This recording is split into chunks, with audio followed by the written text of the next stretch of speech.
Call of Duty Modern Warfare 3 is set to release here soon, and with this is early access to the campaign. COD campaigns are traditionally the most memorable and identifiable element of a given game's theme. They're the appetizer before the multiplayer main course. In 2019, Infinity Ward set out to reboot the Modern Warfare franchise, which in turn also meant the campaign. Now, you can't just retell an already flawless story, but what Infinity Ward does with this reboot is actually quite impressive.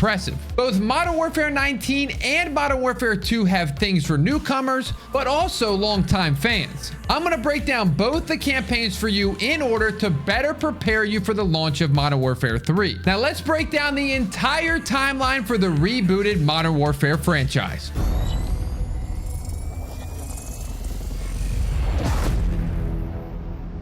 The game starts in a town you may know called Verdansk in 2019, when a crew of CIA operatives stop a chemical weapons shipment from being sent to Urzikstan. Urzikstan is also where most of the action throughout the game takes place. Upon finding the gas, things go south incredibly fast. You know, as most things go in action sequences. Hostiles take out the entire American team except for one man, Alex Keller. Why do they keep him alive? You know, for plot purposes. His handler, CIA Station Chief Kate Laswell, isn't pleased and decides to call in the assistance of everyone's favorite British man, SAS Captain John Price. Why does she call on Price? Well, she needs his help in recovering the chemicals as well as help with the de-escalating their current situation with Russia. The next day, we're whisked away to Piccadilly Circus in London. Suddenly, terrorist organization El Qatala sends in suicide bombers, making Piccadilly Circus significantly more chaotic than it already is day to day. SAS Sergeant Kyle Gaz Garrick, alongside a unit of Metropolitan Police STSFO officers, do their best to take hold of the situation until Price is able to come and help. This is one of the missions wherein it feels like Infinity Ward actually delivered on the intensity and grittiness. Price and Gaz find a hostage and attempt to save them from the bomb strapped to their chest. The rescuers realize it may be too late to get it off, so Price makes the split-second decision to dump the guy over the railing in order to save himself, Gaz, and others. Oh no. Oh no. While pretty messed up, it's a solid bit of storytelling that really engages the player with the set of stakes that aren't normally felt in Call of Duty campaigns. Piccadilly is left looking like a war zone. Alex is sent to Urzikstan to meet an old contact of Price's, the Urzikstan Liberation Force leader, Farah Karim. Alex and Farah reach a deal. She'll help in the search for the stolen chemicals if Alex will assist her in her resistance against the Russian occupier of her home. The occupiers are led by Roman Barkov. Alex holds up his end of the bargain and assists in standing up the regiment that has oppressed Farah's country for years. SAS forces led by Price and Gaz raid an El Qatala occupied townhouse in London. This is a great mission. I remember this mission. This mission is also a standout moment for Modern Warfare 2019, as the raid itself is taking really slowly and played out in the most militaristic fashion possible. While most Call of Duty missions are run and gun, this one forces you to take it down a notch, making for a good break in the otherwise fast-paced game. Upon raiding the townhouse, the crew finds information of the El Qatala leader Omar the Wolf Suleiman. Alex, accompanied by Sergeant Marcus Griggs and the Demon Dogs, raids Ramaza Hospital in Urzikstan and captures the Wolf.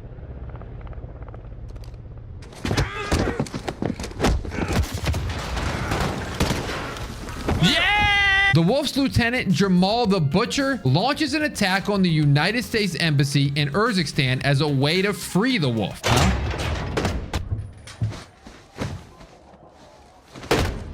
Oh, so I wasn't supposed to do that? Price, Garrick, Alex, and Farah all work together in order to ensure the Wolf doesn't get set free, but ultimately fail. Farah then plans an ambush on the Wolf's men along the so-called Highway of Death in Urzikstan. This falls flat as Barkov's soldiers arrive and attack both the ULF and the El Qatala. Farah's brother Hadir ends up explaining how he's the one responsible for stealing the chemical shipment back in Verdansk. In a desperate attempt to scare off the Russians, Hadir sets off chemicals, killing Barkov's men along with El Qatala's militants. Hadir's reasoning behind using the gas slowly unfolds before the player. In 1999, Barkov's invasion of Urzikstan left Farah and Hadir orphaned. The two attempted to flee the country but were quickly imprisoned by Barkov for the next 10 years. During that time, Farah took control of the ULF and planned a breakout from Barkov's prison with Price's help. In the present day, Hadir has joined forces with El Qatala, forcing Farah and Price to act fast. They infiltrate the Wolf's secret base and finally kill him, but are not able to locate Hadir. Due to the gas still being nowhere to be found, the United States government decides to declare Farah's army a terrorist threat. The drastic action is enough to make Alex defect from CIA and join up with the ULF. After gaining some intel on Hadir and a potential attack he's orchestrating, Price and Garrick travel to St. Petersburg to meet up with Price's old contact, Nikolai. They intercept an El Qatala meeting and apprehend the Butcher. After a refusal to comply, Price threatens alive with the Butcher's family. He folds and reveals that Hadir plans to attack Barkov at the estate in Moldova. The game then gives the player as Gaz the option to kill the Butcher or leave him for the police. At the estate, Price and Gaz save Barkov's family and capture Hadir. This gets them the location of Barkov's gas factory in Borjomi. Laswell returns to the story and tells Price that Russia has made demands that Hadir be handed over to them. Price, trapped without any options, submits on the condition that they retain the intelligence on the gas factory. Price, Gaz, Alex, and Farah plan an attack on the factory because most likely it'll be viewed as an El Qatala attack rather than a ULF force attack. The final act kicks off in spectacular fashion. They raid the factory and set up explosives. The detonator gets damaged in the scuffle, and Alex volunteers to blow them up manually, sacrificing himself. Barkov attempts to escape in a helicopter, but Farah kills him. The squad escapes as the factory gets destroyed. With Barkov dead and disowned by the Russian government, Price meets with Laswell to request the creation of a familiar group Call of Duty fans know all too well, Task Force 141. The recruits in question Price is seeking are none other than Gaz, Soap, and Ghost. Their mission is to hunt down Viktor Zakhaev. And that's where Modern Warfare 2019 ends, with the story on a cliffhanger and a promise for part 2 returning the whole OG gang. We wouldn't get that until 2022. After replaying the entirety of Modern Warfare 19's story for this video, I can safely say Infinity Ward achieved what they were aiming to do. They wanted to reboot the Modern Warfare storyline with the same characters as the original, but with a new storyline that's grittier and different compared to the previous entries. I think there's a nice focus on the new elements of this reboot rather than constantly hitting fans over the head with nostalgia. Even so, there's still nostalgia to be had as the story unfolds, which is a treat for the older fans. It's also very well paced with not a lot of downtime, making for a quick and digestible experience that leaves you wanting a sequel. The only real issue I had is how convoluted the story can get at times because of Activision's desire to craft a narrative through the other modes as well as throughout the multiple seasons that multiplayer had. Just make a complete narrative in the campaign and leave a cliffhanger for the next one. We don't need the story to continue into the multiplayer experience. Now let's take a look at Modern Warfare 2, which takes a different approach to how it behaves with the rebooted story. July 2022. Task Force 141 is conducting a missile strike against Russian-backed Iranian forces. They successfully assassinate Iranian General Ghorbrani during an arms deal in El Mazrah. That October, Quds Force Major Hassan, Ghorbrani's lieutenant, began seeking revenge on the United States by funding terrorist activities. Hassan's actions began to catch the eyes of Shepard and Laswell. Marine raiders are called in, led by Task Force 141, to apprehend Hassan. Ghost and Soap were unable to capture him, but they do discover that he was in possession of one of America's ballistic missiles. Meanwhile, Price and Gaz pursue one of Hassan's couriers in Amsterdam, through which they learn Hassan has allied with Las Almas cartel and is receiving protection from them down in Mexico. After a horrendously failed attempt to apprehend him at the US-Mexico border, Mexican Special Forces Colonel Alejandro Vargas and Sergeant Major Rodolfo join join Ghost, Soap, and Shadow Company in the joint operation to capture Hassan. This time, they're successful, but they're forced to release Hassan to stop any potential political fallout with Iran. They need to get definitive evidence in order to arrest him. Data taken from Hassan's phone pushes Price and the gang to Cape Vallon. There, they learn something peculiar. Las Almas has apparently possessed Russian-made GPS devices for missiles. Boswell is captured by El Katala, so Price and Gaz call upon the assistance of Farah to help get her back. While this is happening, Alejandro and Soap capture the Las Almas leader, El Sin Nombre. El Sin Nombre tells our heroes that one of the missiles is being stored on an oil rig in the Gulf of Mexico.